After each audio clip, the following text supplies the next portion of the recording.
So Rakhi పండుగ అంటే మీకు ఎప్పుడు గుర్తుండిపోయే ఒక మెమరీ షేర్ చేసుకోండి. ఎప్పటికి?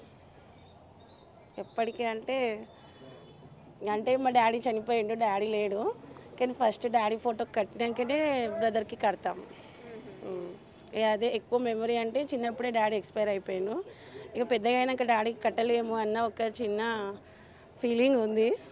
అందుకే ఎక్కువ మటుకైతే డాడీ ఫోటో కట్టినాకనే, మమ్మీకి కట్టినాకనే బ్రదర్కి కడతాం.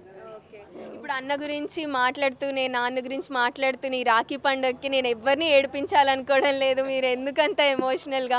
కోర్స్ ఇట్స్ ఎమోషనల్ బాండ్ కదా. సో మీరు మా ప్రేక్షకులకి రాఖీ పండుగ గురించి, దాని అంటే చాలామంది మోడర్న్ డేస్ కదా, వేరే వేరే ఊర్లో ఉంటారు చదువుకోవడానికి, జాబులకి అని చెప్పేసి, వాళ్ళందరికీ ఒక మాట ఏం చెప్తారు? ఎవరు ఎక్కడ ఉన్నా సరే రాగలిగితే వచ్చి కట్టండి, రాలేకపోతే బ్రదర్కి రాఖీ పోస్ట్లో పంపించండి. ఎక్కడ ఉన్నా సరే ఫోన్ చేసి మెసేజ్ ఇవ్వండి. అందరూ హ్యాపీగా రాఖీ పండుగ సెలబ్రేషన్ చేసుకోండి. థ్యాంక్ యూ సో మచ్ అండి. అందరికీ happy Rakhi. Okay, thank you so much అండి.